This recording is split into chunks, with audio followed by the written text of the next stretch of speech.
time to talk wrestling, brother. Welcome to the Pirate Radio Podcast, Wrestling Edition, where we let you know what's going on in the world of pro wrestling.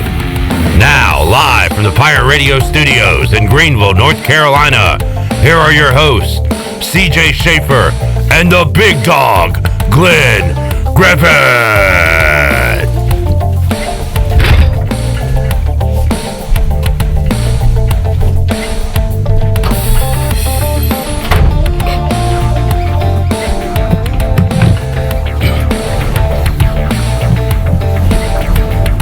Thank you to our host, an unnamed masked man. We'll never know. Never know that man's identity. We'll call him Announcer X from here on out. Welcome to the first edition of the Pirate Radio Podcast. My name is Glenn Griffin. Some people call me the Big Dog. I do not call myself that. I just want to put that out there. I was given that name because I like Roman Reigns when nobody else did. I was a believer. I reckon I acknowledged early. I did not acknowledge early. I'm almost back on the train of not acknowledging. Oh, that might be a topic of conversation. But let's get to the first topic of conversation. We were in Raleigh, both of us, Wednesday night for AEW Dynamite. Yes, we were. It was a great time. It was a good time. I'm not going to put it over as great. I'm going to put it over as good. But I understood the limitations. Right. There were a few people that were out due to COVID protocols. Right. Namely the Rhodes family. And then I think Kenny Omega's not out because of that. He's just resting. There was no John Moxley is out for reasons that have been published online. So you were missing a few stars. Maybe from the top of the card, I would say. I will say, yes, we were missing a few stars. Bryan Danielson also wasn't there, which makes sense. He just lost last week to. He's kind of got to. He's got to have a story reboot. Yeah, it's for good reason. But from a wrestling standpoint, I think the card was still fairly strong, and I credit AEW to that for having this roster of people. There's a lot of people who say, the roster's too big. People are losing their spots. And I'd say maybe the roster's not big enough. Yeah. Especially because you look at so many of these shows that we see week in and week out, especially, Dynamite, which has been on the longest. The main eventers of each of those shows, it varies every week. When they say they have a rotation of stars, they really mean it. Like this is, sure. I think this was Daniel Garcia's first main event for Definitely Dynamite. His first main. Yeah. So, and he looked like he belonged there. Like he's been there multiple times. He's mained Rampage before. Right. And like multi-man stuff, but he had a single match against Sammy Guevara, and it was great. It was the best match on the show. That was my favorite match. The two guys that were in the main are 22 and 24 years old. Right. And we'll get to kind of some of the younger talent later when we go into our 4 pillars segment, where we talk about who would you build AEW around for the next 5 years if you had the book. Right. But for now, I would say the show. The one thing I thought, the show was long. Yeah. Yeah. May have been a little bit longer for you because you entered on the west side of PNC Arena, where the line was probably 3 times as long as it was on the east side. I was inside eating a nice pork sandwich and some chicken wings, and you were still in line. Yes, we were. That was unfortunate. We did see Kip Sabian with his little box head walking around, so that was cool. He was out there in the front row early. Yeah, I saw that as well. For Dark. Right. When they taped the YouTube show beforehand. That my one criticism would be like they could chop off an hour. Probably they could make some adjustments there in time. It did make me think though, like of the pop when John Moxley finally comes back. The pop is going to be so huge. Oh, it's going to blow the roof off of wherever they are. And I kind of expect it to be in Cleveland. I know it's not his hometown of Cincinnati. The AEW Beach Break they would do. When they pop the top on Wild Thing, that is going to be it's going to be crazy. It's going to be a huge moment for sure. And I kind of hope Where do you think he comes in at? Do you think he comes in with Eddie in that storyline? It could be. Like Eddie versus the Inner Circle. Yeah, because there is that whole Inner Circle thing, and they might need to even the odds at some point, you know? Right, if Eddie goes his own way, which Eddie kind of tends to do. Right. You know, that he would need some backup at some point if he's fighting three guys with Eddie and then Santana and Ortiz. Right. Or with Jericho, rather. A lot of Jericho on the show. A lot of Jericho on the show. But I thought sang Judas twice. I think that was because, you know, they were down some top guys. And even though the Bucks are back, kind of back at work, I don't think they're back to working yet. Right. You know, they're not back full. So, I mean, you had, I don't know, you had opportunity for guys to stand out, I think. The Punk, CM Punk Wardlow match was shocking. Yeah, it was. Let me ask you, did you like the finish? Yes. Okay. So like the whole thing got MJF over to me. Yes. But my problem is that I completely forgot about Punk in the feud. And now the fight I want to see is Wardlow versus MJF, and Punk is an afterthought. Right, which is weird because MJF came out a little bit later in the show and he said he was going to give us, like, he teased Punk like him, he did. He teased the match again. He said Shawn Spears and Punk. So clearly they're still going on, and this will end with CM Punk and MJF. Maybe that's where Wardlow finally snaps at Beach Break or Beach Break is the next, or Revolution rather. Right. If they, that's a long build that you have to hold off for another month and a half now. So to me, this show was a reset show. Yeah. Where you started a lot of feuds that can play out over the next, you know, ever how many weeks that you've got till the Beach Break Dynamite, and then you've got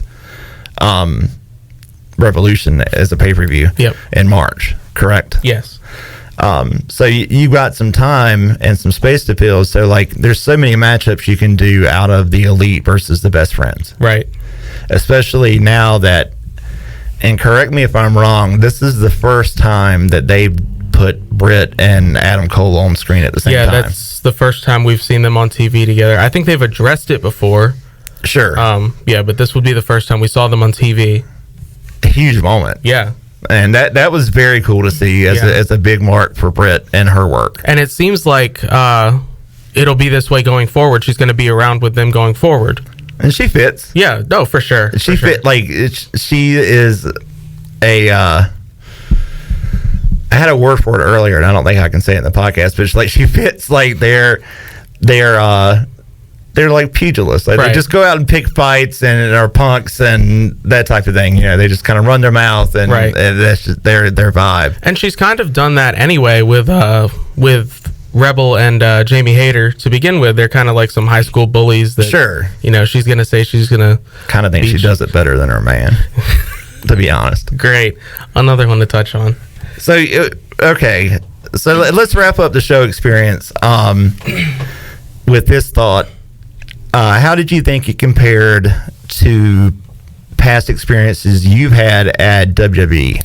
So I'll start this by saying I've never been to a WWE show that was like a TV show. So like Raw, SmackDown, never been to one of those. It's only been house shows. So you've never been to a pay-per-view? Correct.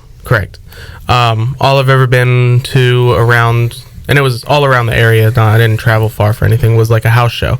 Sure. So, in that sense, I mean, I think a television show is typically going to be better than that anyway. It's the house show turned up a notch or two. Right. Typically, you're running the same stuff on the loop. Right. Kind of almost in practice mode. I think the last house show I did go to was a few years ago for a SmackDown show. I want to say AJ Styles was the champion at the time.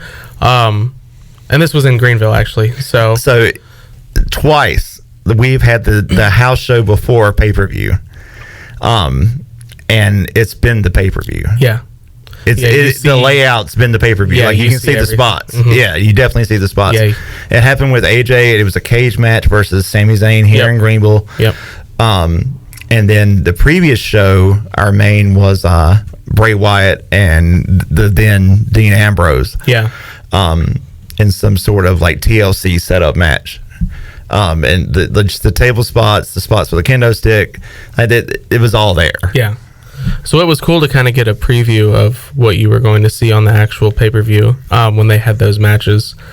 Otherwise, some of the matches kind of felt like filler. Like sometimes you put guys out there, like I remember seeing like Heath Slater and Rhino, and they're cool, but like they're there just to get a pop so that you see somebody that some of the people out there may like, and they don't do anything spectacular, you know. Like the whole point is you want to get everybody to see who they want to see while taking good care of yourself, like your body and stuff, I mean. So you're not going to do anything crazy. Now Dynamite and Rampage, on the other hand, here, like this was a show that you were progressing stories on, so we got to see like some unique stuff. For example, the Wardlow stuff, powerbomb CM Punk 9 times, at least 7. Yeah, that was 7. That was, like you said, that was shocking. He powerbombed him, I think, before he took him to the outside and powerbombed him through the table. I think he did it 5 times.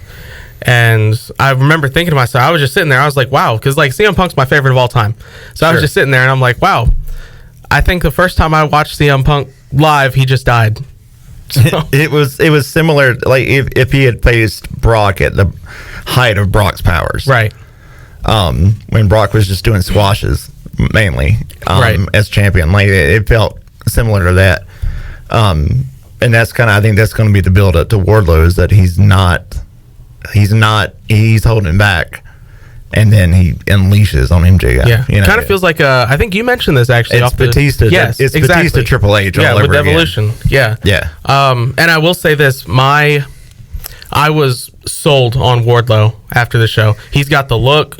He's got very presence. good. Yeah, he carries himself like a star.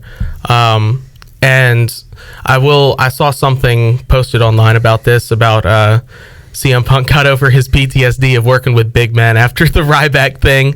Right. I kind of thought about it going into it. I was like, man, what if he goes out there and has a Ryback situation? He would never work with a big guy again. He'd be straight Darby Allin matches for the rest of his life. He worked with another guy that I thought was really impressive, Powerhouse Willie Hobbs. He did, yeah. He was earlier before this. So I think he's getting his toes back. I guess when working with big dudes. But yeah, and Wardlow, the thing that stuck out to me there, Wardlow, instead of like just sticking him on the power bombs, he definitely let him down, not gently, like it's still wrestling, but sure, he took care of him. He's a good worker. Yeah, he took care of him. That's what I'm trying to say. So, who do you think is the most unsafe worker in AEW? Kind of a weird topic to end on, but unsafe worker. If I can't think of one off my head, but if I was to flip it to like who's the most green, like who needs a lot of work, Jade Cargill needs a lot of work. I don't think she's very good. She reminds me of early Charlotte. Yeah, like Charlotte when she was just pure athleticism. Right, and like you said, she's got the athleticism. The tools are there. Just we need to see the wrestling experience come into fruition, and I think it'll come. Luchasaurus is a botch machine. Luchasaurus. I remember the first. I think it was AEW's first pay-per-view before they had the Dynamite and all that. They did a battle royal, and didn't he did drop somebody out the ring? Yes. Yeah. Like this has happened multiple times where he has messed up a chokeslam spot. Yeah. So it's a little concerning, especially because if he gets you up there and he drops you, that's a big fall. He's tall. But overall, to wrap it up, I thought the crowd felt more like an adult crowd. Yes. Young adult crowd, maybe. Yes. I felt like more so than WWE, which is very family oriented. Yes. That was a difference to me as somebody that's been to both house shows, TV tapings, and pay-per-views. Mm-hmm. So that was a difference to me. It didn't feel as adult as like if you go to like ECW on the south side of Philly, like right. You know, that's a whole. They'll at least hold back a little bit. Right, that's a whole different level. But it felt like it felt more contemporary for sure. The music selection, like before the show, was different. It felt like Jericho probably did it. It felt like his workout playlist. Overall, though, man, I was very pleased. I was happy with the production. There was no issues getting to the stadium. There was the merch line seemed to move fairly quick, even though there was no meet and greet. They had signed items that you could purchase, which is kind of cool. Yeah. WWE doesn't do that. So yeah, man, I was happy with it. I definitely would go again to an AEW show. Plan on it. If there is a pay-per-view within decent driving distance, that's definitely happening. I'd love to see a pay-per-view.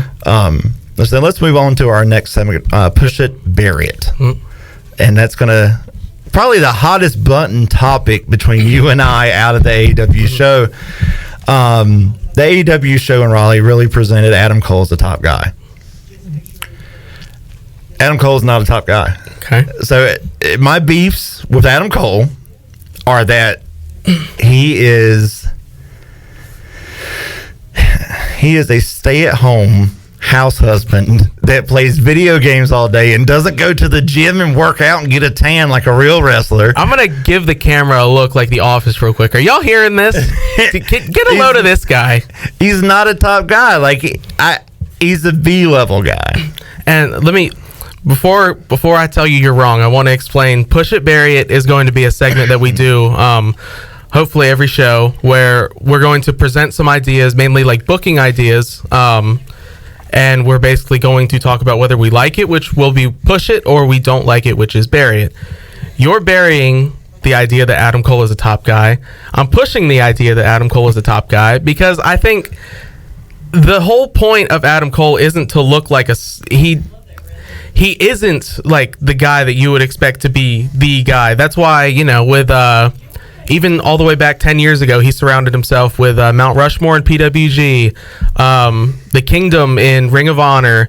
When he got to NXT, he did the Undisputed Era, and now he's with the Elite again. He can't do it on his own. This reminds me of a lot of what Triple H used to do. He doesn't look like Triple H, but a lot of what Triple H used to do. He can't win on his own. He always needs some kind of help, whether it was DX. He's Shawn Michaels to me. Yeah. Okay. He does take a lot of the jerkness. Yeah. To me, is a lot of that is right off of Shawn Michaels, like 95, 96, 97 Shawn Michaels. Yeah. But to me, I think, and he wrestles a lot on Rampage. He wrestles like every week on Rampage. But every time he wrestles, his opponent has the one up on it. He won the match, and then Trent Beretta beat the dog snot out of him. Yeah. In Raleigh, and then it was going to be, I think the Bucks interfered first, and then Britt interfered, and then whatever. Yeah. Everything broke down, and Adam Cole ended up. Well, my bad. He won. Tonight on TNT. Yeah. Yes, TNT. It's live. They didn't record it or anything. Friends with the booker. This guy is vaguely wins clean. Everybody he's faced so far, for the most part, he's needed help, and I think that's part of the point. And I don't know if he's ever going to be like one of those dominant champions, because you can't. He's like 5'10", 210 pounds. So you can't make me expect to see a guy like him and a guy like we just talked about, Wardlow. They're not the same person. Even like Punk. Punk is 6'3", 6'4". Yeah. He's going to tower over him. Well, for Punk, I feel like the Bucks are bigger than Adam Cole. For Punk, I feel like even when he was in WWE, unless you put him up against one of the massive dudes like Triple H, I think he stood with them. Yeah, and I think that's really only like against like true like workout guys, like, right? That you really see the difference with, right? Punk. And we saw it against Wardlow. They're similar height, but Wardlow is clearly much bigger than him. Sure. But I think Adam Cole, I think he's a future world champion. However, I think he's a future world champion that works out like a transitional champion. I could totally. I halfway booked it as I was watching this show. Like, how do you get him to that title, right? And then how do you get like Red Dragon to the tag titles, right? And how do you have like all the gold on those people, and then like Kenny Omega comes back and churns with the Bucks, right? Like, that's the whole setup, right? Which could be a good segue, because I know what your second one is. So another guy that I have high hopes for, man, I love the presentation of Malakai Black, former Aleister Black in WWE, former Tommy End on the Indies. That guy, when they talk about that dude has it in spades. And I kind of think the same of Brody King. I think that's the guy with a really unique look, unique moveset that I think hasn't been seen by the mass people yet. Yep. His body's just covered in tattoos that are just kind of breathtaking artwork. just a really unique presentation. And so I think you've got this setup for him and Brody King to take the belts, because I think when I say that things were set up, I thought that Raleigh was like a setup show for the next bit. I think it's a setup show for like the next year. Like it's going to be a long-term. It was a long-term planning show, right? Because I think what happens is maybe you get out Malakai Black and Brody King, and they advance to become number one contenders. Maybe they do it with the help of Julia Hart, because Julia Hart got not the miss, but like a goo out of that Aleister Black spit at her. Right. Spit at her, rather. She's worn a patch since. And so obviously you think that she's going to take that patch off one day, and her eye's going to be red like Aleister Black or Malakai Black. So like she's going to have the eye makeup, and then she's going to have that red contact in. Yeah, I think that's exactly what's going to happen. And so you do this churn with her, you align her and House Black. Then you have Brody King and Malakai Black take the tag titles, and then you have, bless his goofy heart, you have Brian Pillman Jr. and Garrison Cade come and win some sort of tournament to take them out. It's kind of their long-term storyline, right? Because they have to get back. They have to like eventually get back Julia Hart. They have to eventually get the comeuppance because they're the good guys, right. That's a great long-term story that I think you can do, and I think like Brody King and Malakai Black would be a great team. Because you've got to have heels take the belts off of Jungle Boy and Luchasaurus, right? Because like when the match that we saw that will be on tonight on Rampage between Jungle Boy, Luchasaurus, and the Dark Order, it was odd because it was face, right. That it felt odd because it was like, who do you pull for, right?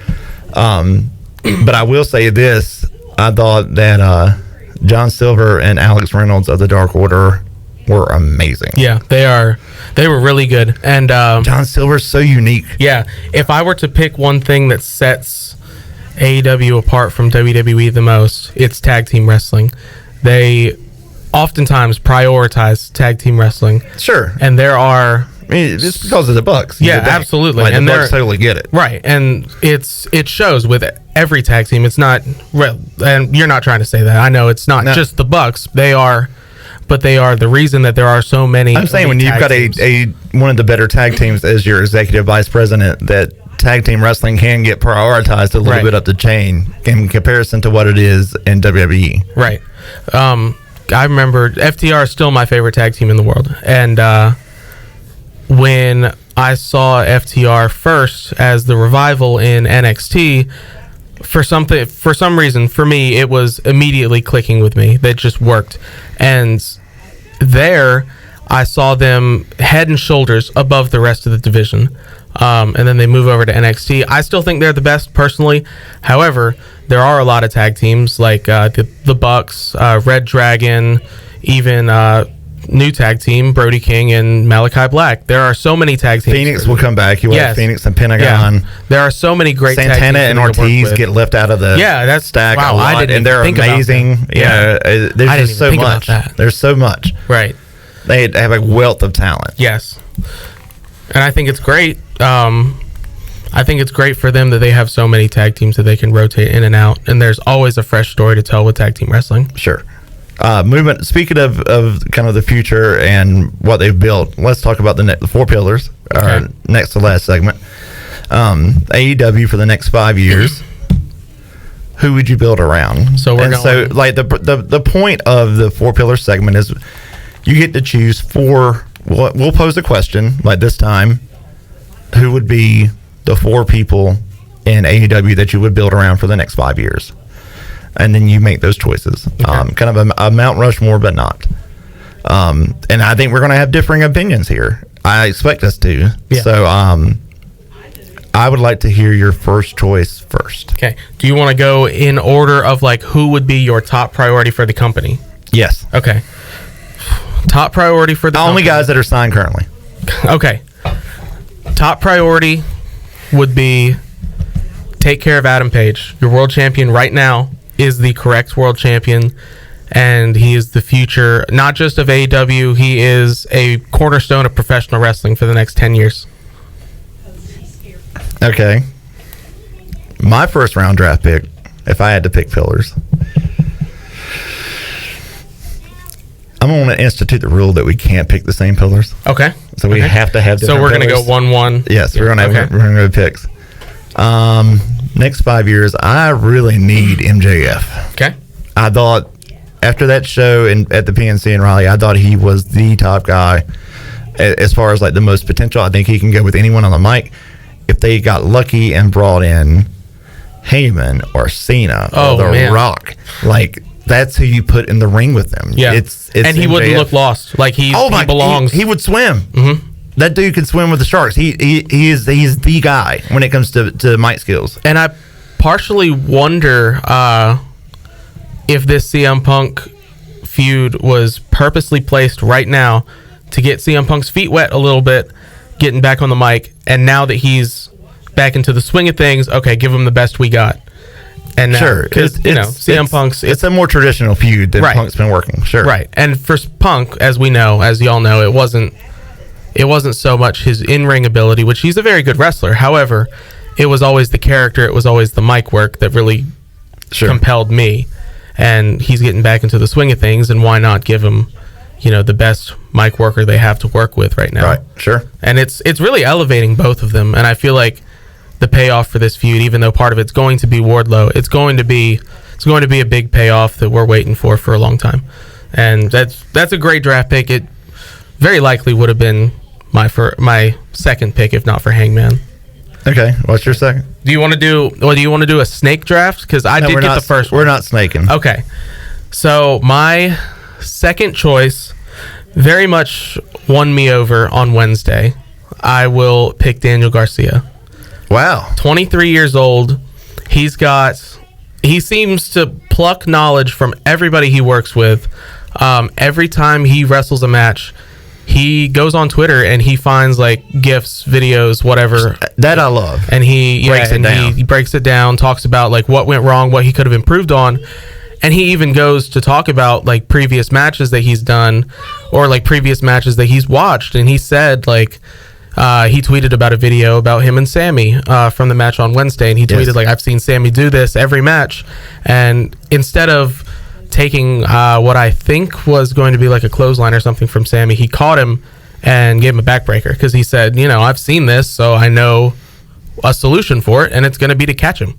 So, and that's not a big thing, but it's simple things, and as those simple things build up, you build yourself a star. It's Bret Hart-like. Yes, yeah, for sure. And for him to be so young and understand the little things. He reminds me of Randy Orton the way he moves in the ring a little bit. Mm-hmm. Obviously, he's not as big. Orton is a giant comparatively, but man, I think that guy. I agree with you. I think he's got it. Mm-hmm. Speaking of it, with my next pick, I'm going to send for somebody. I'm sending for Hook. Okay. Because I think that's your top guy in 5 years. I think that dude has the juice, baby. Yeah. Like I think he's transcendent, possibly. Like could make the transition to being something other than a wrestler. Like I think he really has top guy stuff. Well, look, he's had 3 matches and he already looks like he belongs. Like he's right. He just has a presence. Yes, there's something about it. Right. He spoke very few words on the mic, but that only helps him further because it gives him there's a mystery about him, even if you see videos of him in the club with Antonio Brown. Yep. Yeah. Like, I mean, but I think he gets it in that way, like in terms of social media and interactions. I think that's the dude that gets it. That being said, on to your third pick. Okay.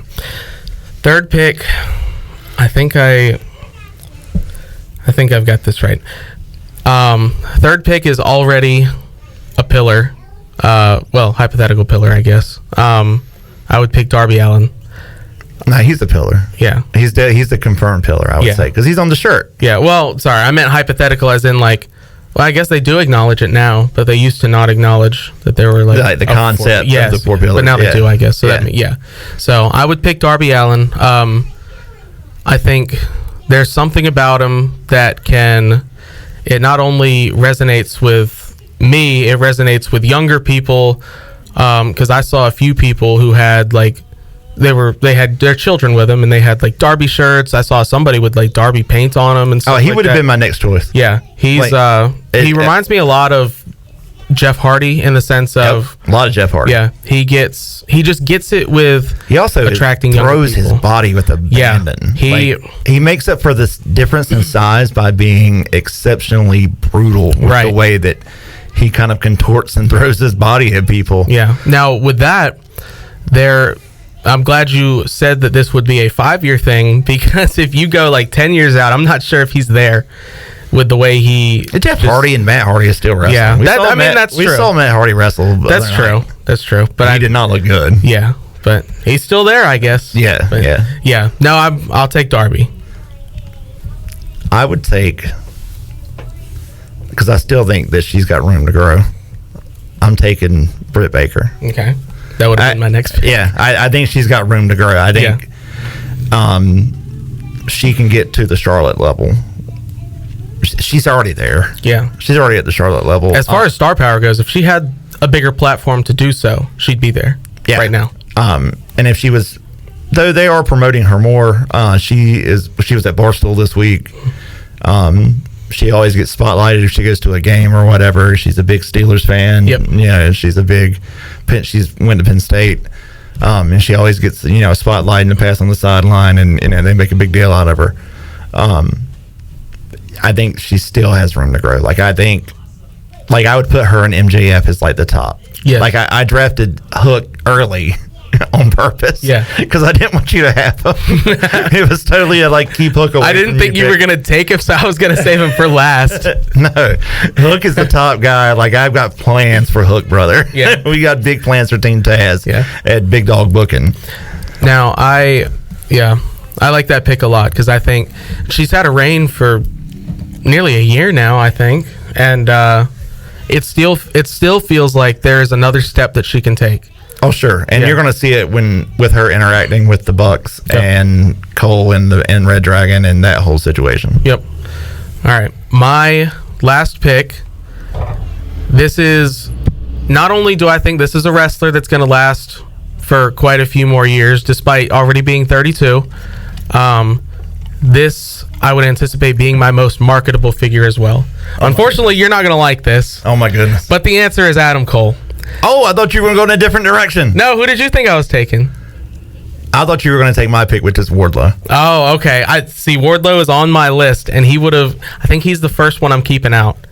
But he's first one out. Yeah. He's number 5. Yeah, he would be my number 5.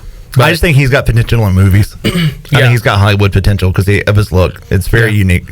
Oh, it's very unique, and you could sell him as a beast in any movie. He is a muscled up, essentially Instagram model. Right. He has a ridiculous look. And so I think he can fit that. I mean, he could be like a Roman Reigns, Jason Momoa type, Batista in terms of the roles he gets. Right. You could easily see him play a muscled up superhero type character in the Marvel universe or whatever. Sure. Yeah. He would fit right in. But let's talk about your guy. So I think I get it. I get it. I lived through the Shawn Michaels era, and I don't want to go back.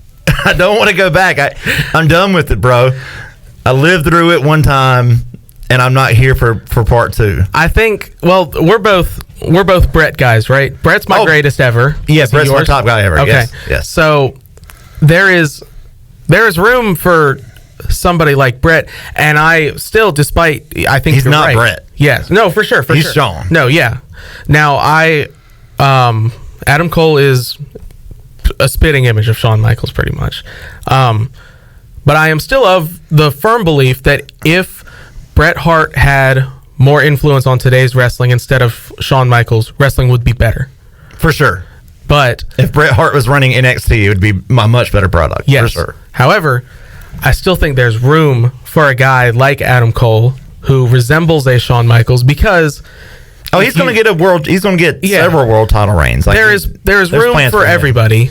And I think the uniqueness that he brings, as opposed to like a guy who we compared slightly to Bret Hart, like Daniel Garcia. And I give him crap for playing video games and being like a Twitch guy and being online, but that's all part of the deal and part of the package, and that sells. Yeah. With a certain part of the fan base. Much like, you spoke how like Darby Allin kind of connects to people. I think Adam Cole connects to people in the same way. Yes, just in a different area. Yeah, just in a different area with different people. Yeah, and I still think there's importance to that, especially if you're going to try to grow AEW as a business. If you want young eyes, then Twitch gamers are probably your best chance. Yeah, for sure. What Xavier Woods has done in WWE, that with up, down, down. I mean, you could have Adam Cole be a similar type figure. Right. For sure. All right, let's move on to news bits. One thing that I don't think, it is controversial. Both choices for Wrestler of the Year, men's and women's, from Observer and the PWI. Did the same person win women's Best Wrestler of the Year for Observer and PWI? I do not know. Because the same person won for men. Looks like the same person on both here. Okay, so our first one, Kenny Omega wins Observer PWI Wrestler of the Year. Sweep in the category, in the award season stuff. I think it should be that way. I don't think it should. I think Roman's been exceptional. The big dog has been exceptional. He's carried $1 billion company that does it bigger and better than AEW on his back. Okay. When they are creatively broken. Like, they're their worst point since, like, 94. So, creatively. I'm going to present you this, because I said, first part of the podcast, I said, I'm getting tired of Roman. I'm not going to doubt that Kenny's had better matches, but I think that Roman is the better on-screen character. Well, so, my problem with why it can't be Roman is, it's not... If we're doing like on-screen character, like did you win the wrestling matches, like kind of stuff, sure. However, how much longer can we drag this title reign on? Here's my problem. Let's just start at WrestleMania. He stacked up Edge and Daniel Bryan, pinned them both in the middle of the ring. We go on. Let's fast forward like 4 months. He's still got to beat Roman or Brock. Right. Well, he can beat Brock to unify the titles. And he's never fought The Rock if they ever put out that bag. And get Dwayne back. So, okay, I'll put this out there. When you have a long title reign like this... I mean, he's going to beat whatever Punk's record was. Oh, it's already gone. He hit 500. Yeah. So obviously that was the plan. Yeah. Because I think they're doing some erasing in the record books. I think so, too. But I don't think... I almost think somebody other than Charlotte... Because for a long time, I thought it would be Charlotte that would break Ric Flair's record. Yeah. I almost think it might be somebody else now. Yeah. To like have it be somebody not associated with Flair. Well, I don't see why it couldn't be Cena. Just come back and win one more time. I think he's done. I kind of feel like he's done too. But I almost think he might show up in AEW over WWE. That'd be fun. It would be fun, and I just think he has the ability to move and shake to the point that he could break that forbidden door, through his movie contacts and the stuff he knows in Hollywood and executives he knows. I feel like he could get that stuff done. Right. So we disagree there for different reasons, but I think we both disagree on Bianca strongly. Belair winning the women's, because it should have been Britt. Britt had the better year. I think it's Britt, and it's not particularly close to anybody. And it's not that Bianca had bad matches. Yeah. It's just that she's not at the level. Like, right. Britt was ascendant this year. Like, she ascended levels in stardom this year to where, honestly, there was a point where she was the top guy in the company. The reason, if we were to rewind maybe a year ago, the start of 2021, if we had made a wish list for what we wanted in AEW, we both probably would have included a stronger women's division. Sure. I want more challengers for Britt. Oh, me too. However, the point I'm getting at is there haven't been that many more additions in the women's division. The reason it is still elevated and we look at it in the high esteem that we do right now is because of one person. and it's Britt. Sure. She held the title pretty much the whole year. She had some phenomenal matches, most notably the Lights Out Unsanctioned match with Thunder Rosa, who is also probably in my top 5 or so of Women of the Year. Sure. She's probably 2 or 3 for me. Yeah. She's in there. Britt she's been propped up as a star in the company, and they took a gamble with somebody who is still pretty young in the business, and it worked. She made it. She made it all work. It worked. She's a star. She was a star before Adam Cole got in the company. She was. Oh yeah, she did this all on her own. It was not. No, it was not because they presented her as somebody's girlfriend. Yep. She was presented as the top person. Yep. And I think they've kept Jade Cargill away from her, so that's obviously the eventual challenger. Yes. Yeah. Because you can present Jade as kind of a monster in comparison because of the size difference and just how much of an athlete, a pure athlete, kind of almost a female Lesnar that Jade Cargill is. Now, I personally think if I'm going to end Britt's title reign, it's going to be Thunder Rosa, because I think her last loss is to Thunder Rosa. You think that should be Britt's Achilles heel? Is Thunder Rosa. I do, because Thunder Rosa would carry it well and do all the public stuff extremely well, like all the public relations stuff that you have to do. Yes, and I think she would nail it. When they did that Battle Royal last pay-per-view, and that's when Ruby Soho debuted and won, I thought Thunder Rosa was going to win. I was positive. I was shouting it to the moon, and I felt like an idiot. But I think she's the one, and I think she's got star power, like Britt has star power. Maybe not to her level, but she has some star power in her, and she is a great follow-up on Britt. When you have a big-time champion with a long reign, you need to have a great champion that follows up. Certainly. And, I don't think Sammy was the right follow-up champion to Miro. Because you needed somebody who was needed a strong champion. Yes, who was going to hold some weight on that title, and I don't think Sammy quite does. They probably should have done Cody. Yeah, and I think Cody is. Let's wrap it up there. Let's wrap it up with that one bit. Yeah. We both love Cody Rhodes. Yep. Because either he's just not self-aware, or he is, and he totally gets it, and he's the smartest person alive. Yep. It's either or, and either or is fine with me because it works. His whole gimmick works, to the point that just showing his face on the screen Wednesday night, a chorus Dynamite, of boos, a John Cena level of boos reigned upon PNC Arena. Yep. Wow, that dude's got heat, man, and I'm here for it. I think he completely understands what's going on. Sure. The whole family is about wrestling. He grew up with this. I think he knows exactly what's going on. I think now if I'm going to do a little bit of fantasy booking, I think you need to build him up.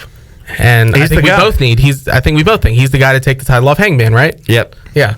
And, he's got that clause in his contract or whatever right now that he cannot challenge for the world title ever. But he's an EVP. He's an executive vice president legally in the company for real. And in real life. That's where the snap for the heat goes. Sure. That's his Thanos snap moment. Yes, that's it. He gets rid of that clause. Yep. He says, I'm the EVP. I'm overriding this, and I'm going to go take the title. And maybe he does it in conjunction with the Bucks. Yeah. Oh, it takes 3 votes. That would be big. It takes 3 votes. They outvote Kenny. Yeah. And that would work too, because it makes sense. If there's all of you guys, you can do a little democracy. Yeah. And so the Bucks side with Cody over Kenny. Yep. And Cody gets the title. Yeah. That's interesting. Yeah, that would be great. That's the one little bit I never thought of, but that would be great. And that would be a good way to separate the Bucks from Kenny if that's what you want to do going forward. Sure. Because you can bring that to light as well. All right. We're going to do a lot of fantasy booking on the Pirate Radio podcast. Absolutely. But that is the end of our first episode. I want to thank you guys for listening or watching. And we hope to do another one of these before the Royal Rumble, which is what date, CJ? It's the end of the month. I know that. I want to say before we go off, I'll figure January, maybe 22nd. Yeah, something like that. Seems correct. So we will be doing a Rumble preview show before the Rumble, and that will be our last kind of hit on WWE for a while, and then we'll come back with a AEW Beach Break preview show. It is Sunday, January 29th. It is actually Saturday. I can sleep in the next day. Whew. I love that the Rumble. I love that WWE is expanded and is doing some events now on Saturdays. I agree. I think it's a big deal. I prefer Saturday nights to Sunday nights. Me too. Saturday, as some people say, like me. All right, that is a wrap on episode 1. Thank you guys, and we will be back again soon.